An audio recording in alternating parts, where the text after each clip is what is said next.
Hi, everybody. It is the start of a new week. It is December 7th, Monday, and we are continuing our study of area and perimeter. Last week, Mrs. Gannum talked to you a little bit about perimeter and what that was, and I taught you about area. And this week, we're going to be reviewing those things, those skills, and then adding some different examples of real world problems and how we might use area and perimeter in our daily lives. So today we're going to review a little bit about what we learned last week. What is area and perimeter? Well, to summarize it, perimeter is like a fence. Area is like the space inside, like the carpet that you might need. Okay, so you see these two pictures here. It says the perimeter is the distance around the space. It's the length of the fence. Okay, the area would be the middle part. So it might be like the grass, if we're talking about like a yard, or if we're inside, then it's your carpet in a room. So that's the difference between perimeter and area. Now we're going to focus first and review a little bit more about perimeter. I'm going to jump ahead to a couple different slides. Okay, so again, just to focus on perimeter, perimeter is the distance around the outside of a shape. You see a rectangle here. It says this shape has side lengths of 5 units, 3 units, 5 units, and 3 units. If we add these all together, the sum is 16 units, which means that's what the perimeter is.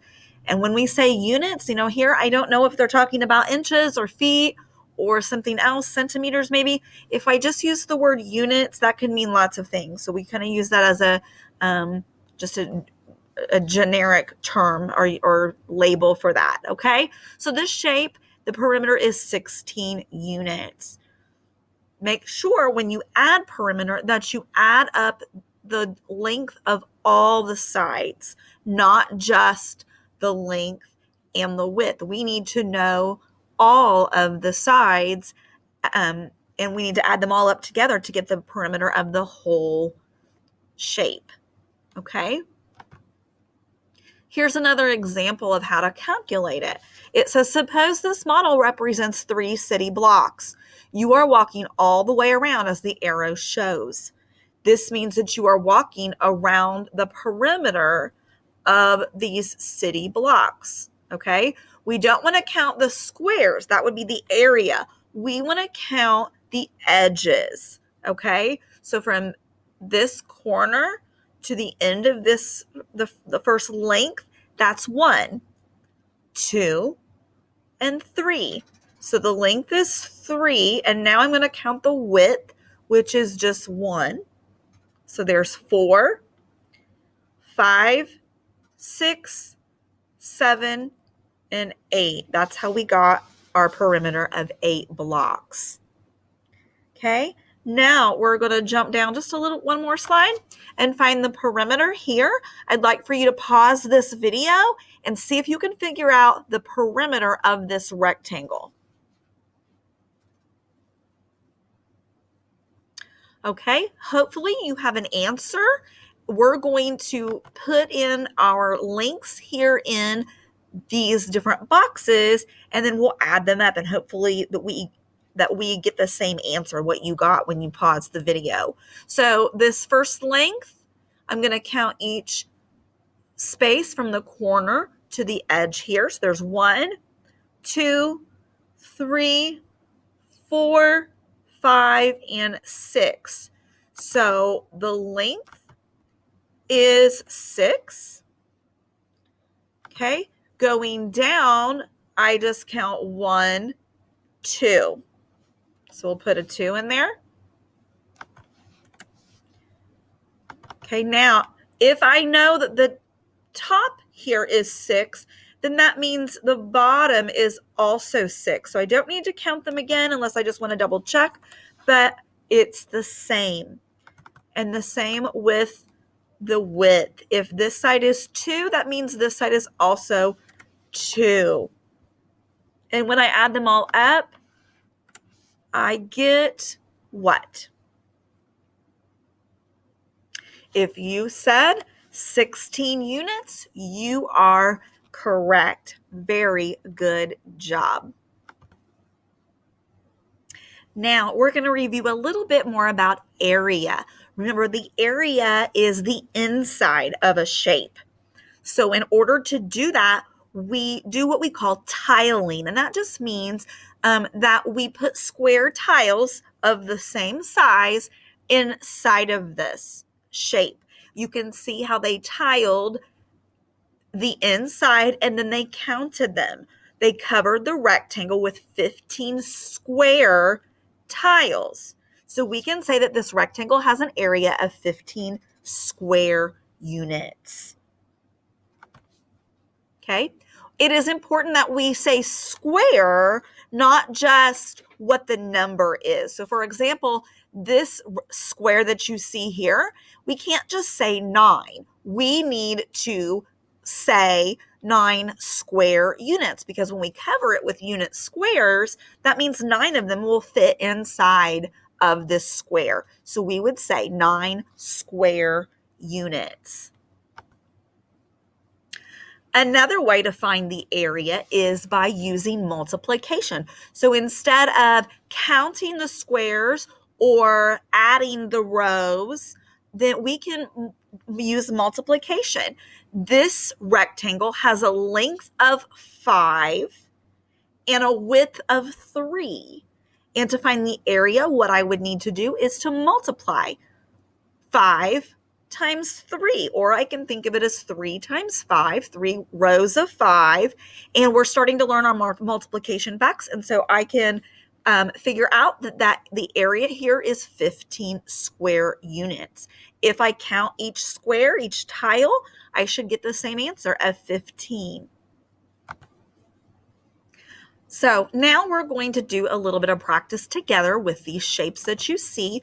We're going to type in our box the area of each rectangle or square.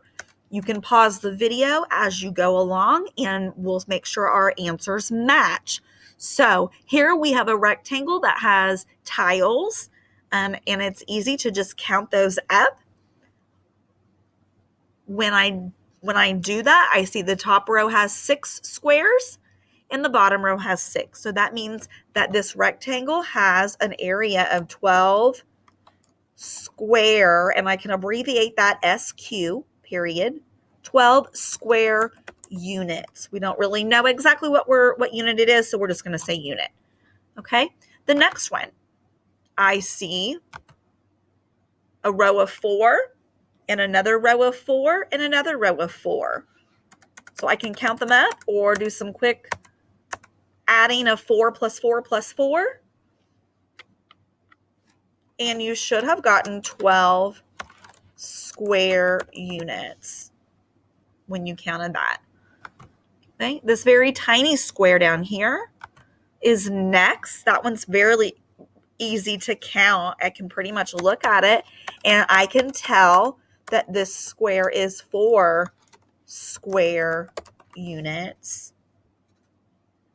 And over here, again, same thing, 3 on the top, 3 on the bottom, which means that this rectangle is 6 square units. So those are some examples that to help you kind of understand a little bit more about area. The last practice we're going to do together to demonstrate area is with shapes that don't have tiling. As you see here, I've got 3 different shapes and we're given the length and the width. And so in order to find the area, we need to be able to multiply the length times the width. And it tells you that right here in this square. So the area of this first one is going to be 6 times 6. The area or the length and the width are the same. 6 times 6. And if you don't know the answer to that multiplication problem, think 6 plus 6 plus 6 plus 6 plus 6 plus 6. If you need to take a minute and pause and add those sixes up, let's see what you get. Eventually, you'll have that fact memorized. And if you said that the answer was 36 square centimeters, here I see our unit is centimeters, then you were correct. Okay, the next example, I have a length of 4 and a width of 3 centimeters. So I'm going to type those in. So I'm going to multiply 4 times 3. And some of you are starting to really learn your threes. Your answer is 12 square centimeters. The last example, my length is 6. My width is 2. And we know our twos, 2 groups of 6 is 12. 12 square centimeters for the area of that rectangle. So next, you're going to do some guided practice with using these skills that you will submit through Canvas. If you need to rewatch this video for help, please do so. Have a great day.